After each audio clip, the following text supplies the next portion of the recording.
This Castrol livery Jaguar XJR 9, chassis number 388, is unquestionably one of the finest looking racing cars of its era.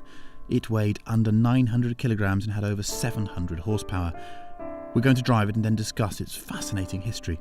And yes, it's been raining hard, and no, traction control hadn't been invented in 1988. This car will be auctioned by RM in the new year. I'm about to invoke the spirit of Wallace, Nielsen and Brundle in this magnificent Jaguar racing car. Good Lord, I'm happy. It's raining, I can't really drive it that fast, but I just don't care. Because I'm sitting where they were once sweating. Ha. So, what have we got? 6 litres, 700 horsepower, normally aspirated V12. And a lovely gearbox. Got to take it a bit easy in this weather. But the place is just redolent of those races.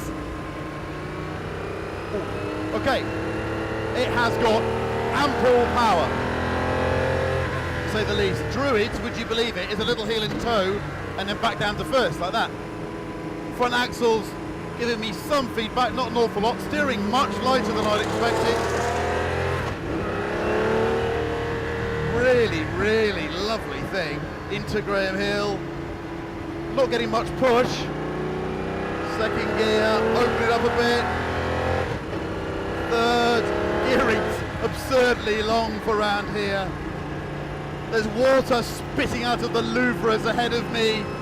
Oh, this was the era of sports car racing, wasn't it? We'll never see its like again, I don't think. Stunning machines and the noise. How very British to go endurance racing with a great big V12. Oh. Feels very, very stiff down the straight there. Into paddock, I'm taking it very easy, but oh my Lord, it's gorgeous. I just want to drive it in the dry and fast. Traction's pretty good. The engine is just a colossus. It's so tractable. The gearbox, you can probably see, I've only driven it 3 laps and already I'm comfortable with the transmission. Oh yes! Oh, I want to spend some more time in this. Sadly, I don't have the bunks to afford it though, but it's the approachability and the ease of use. I expected it to be spiteful and horrible, and it's just not. It's gorgeous.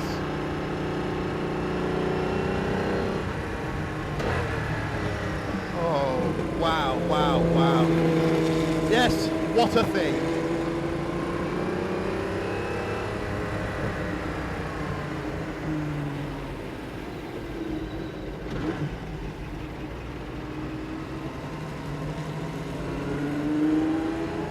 Watch me get out with no dignity.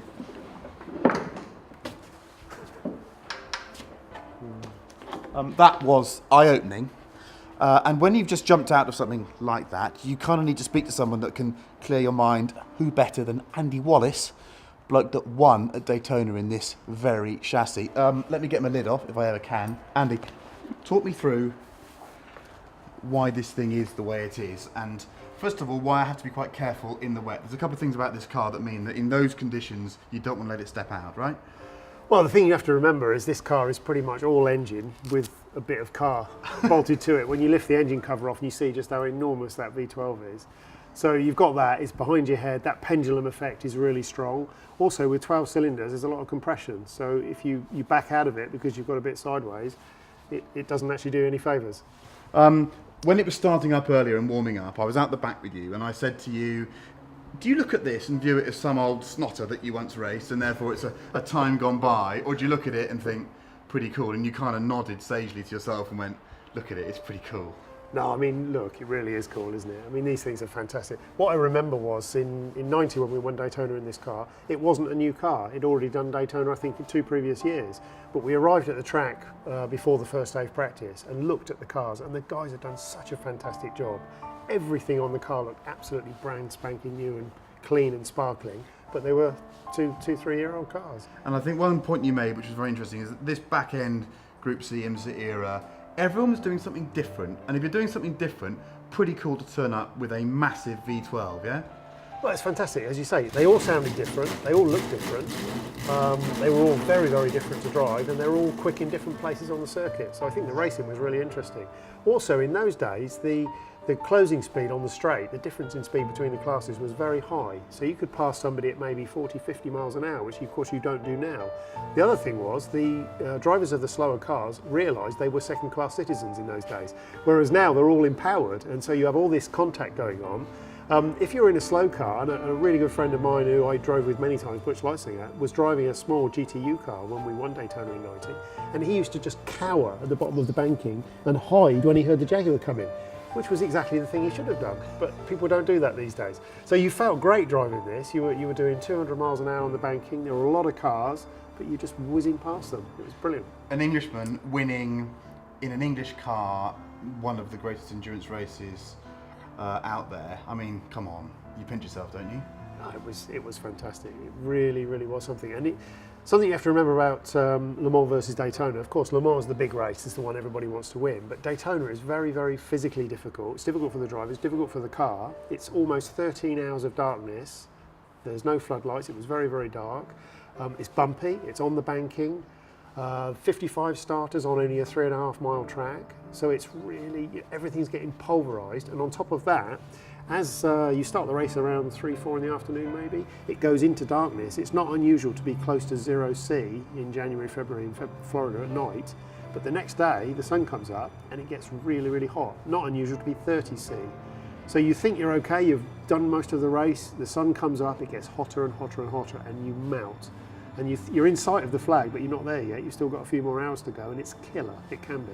I've just done 3 laps in the wet at pretty much running speed, okay, but I automatically, and you get this in some cars, there was a great feeling of mechanical strength in the car.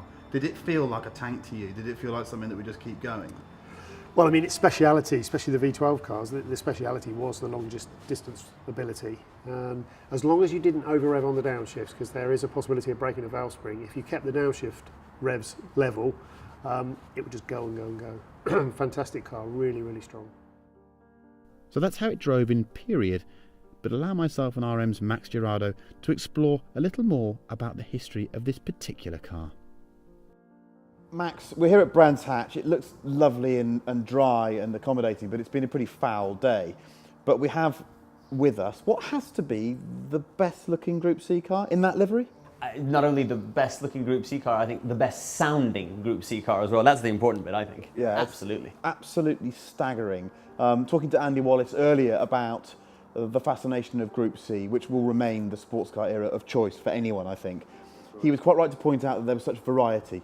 Turbocharged engines normally aspirated, but a normally aspirated V12, they got to 7.4 litres, I'm told, but this is just a baby at 6 litres, 700 horsepower. You've driven it too. I mean, it's sensational noise, isn't it? It's just when you fire it up, you know, it's just, I don't, the hair, well, you don't have much hair on your head, but the hairs were standing on top of my head, that's for sure. It's just, it gives you real emotion, doesn't it? Yeah, it's a special thing. But I'm staggered at how approachable it is. So you get in the car, strap yourself in, you can see on the video, it's quite compact in there, but a very approachable space. You've got a really good view out. The scuttle's not too high. You don't feel like you're too cocooned, but you feel nice and cozy, which is a good thing. Nudge 3 toggles to your right, hit the bottom toggle with a little bit of throttle, start it up, select first, and go. It is that simple. It really is that simple. I mean, I'd never sat in it before, and it literally just pulled out the pits, and off you are on the circuit.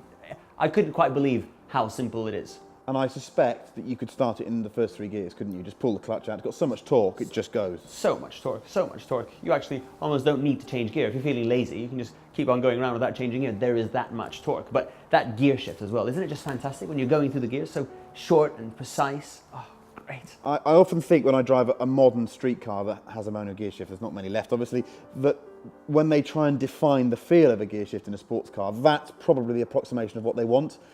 On a you know, quite a simple linkage, but with a very direct feel. And as you get confident with it, you can just whip it through, can't you? It's just it's a snick of the wrist and it goes. Bang, bang, bang, bang. Instant. It's like lightning quick, I think. Let's come back to your space then. So the person that's going to doff their cap, raise their hand at you to potentially buy this, what are they going to do with it? I've now got a new idea having driven it. Well, not everyone is going to want to race it. The great thing about this car, it's historically very important. It is the Daytona winner for Jaguar. This car came first overall. So it's a collector's item because historically it's very important. It's a very important Jaguar in this era of racing. But also, as we've both witnessed today, you can also get in, drive it, go racing, Group C racing. It's relatively easy. So actually, it appeals to a collector. It can also appeal to a racer. I think it's just a piece of art as well. I mean, I'd be quite happy to buy it, not drive it, and have it in my garage. Well, I'd like to drive it, but have it in my garage and just look at it as well. Yeah, I'm surprised at how beautiful it is in the flesh, actually. It looks great in photographs. The wheel spats at the rear, can we say what they were called in period by Wallace? Are we allowed to say that on camera? I'll let you say that. They were known as PFs. I can look at the camera. They were known as PFs in period, which stands for piss flaps. Without them, the car has an uncommon beauty to me. It looks great in photographs, but in the raw, it shortens the wheelbase almost, and the whole car seems truncated, and the rear overhang disappears, and it just looks stunning. Did you notice that it's almost the odd shape of the wheel arch as well? It's not just perfectly round. It's it's functional, isn't it?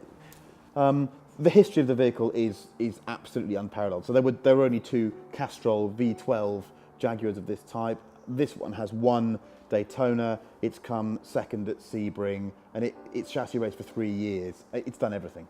This one came first at Daytona, and it came second at Daytona. I mean, it's pretty impressive. Yeah, it's got everything, and it's got a bit of service history. You know when you buy a car and you say, "Can I see the service history?" and there's some geek has kind of put some bits of paper, each service interval into a bit of film and then just filed it together. Let me just show you how that person can now feel quite inadequate. Okay, that is what you call a history, and it's documented. There are documents in there that show the engine stripped down photographs post Daytona with bore wear and piston wear and Lord knows what else. It's unparalleled. It's absolutely outrageous. So the car comes with a beautiful narrative as well. We've known where it's been every single day of its life. It's never disappeared. It's known ownership. For us in the collector car world, you'd love to know where a car has been every single day in its life. I know every owner. I know when it was sold, who bought it, where it went, what they did with it, who restored it. It's fantastic. I'm completely smitten. Now I've driven it, the driving impressions. I think there's a few things that I touch on in the cabin as well. It's such a functional thing. I think the modern endurance racing car feels so far removed. It looks like a fighter jet inside. You don't really know what's going on. You look at the steering wheel of a Porsche 919 and you go, is that actually a steering wheel? This, you get in it, you've got an analog gauge in front of you for the rev counter, you've got a lovely round steering wheel that looks like a steering wheel. All the toggles are obviously big and bulky so that your gloves can find them at night and when it's wet. It's just a functional place to sit, isn't it? There's gear shift knob. Isn't that great to actually change gears yourself instead of using those flappy pedals that they all use? And don't you find that you strap in the car and you are one and only. You're with the car. You're parts of the car. It's not electronics. It's you and the car. And every input that you put into that car, it's directly affects where it's going, when it's steering in. There's none of this. No flashing lights and all that malarkey. It is just stunning. So I think we probably, before we start to get too gushing, we ought to wrap it there. An unparalleled piece of Jaguar history that comes with documentation that will probably allow you to read for 3 years non-stop. And of course, it's just plain beautiful.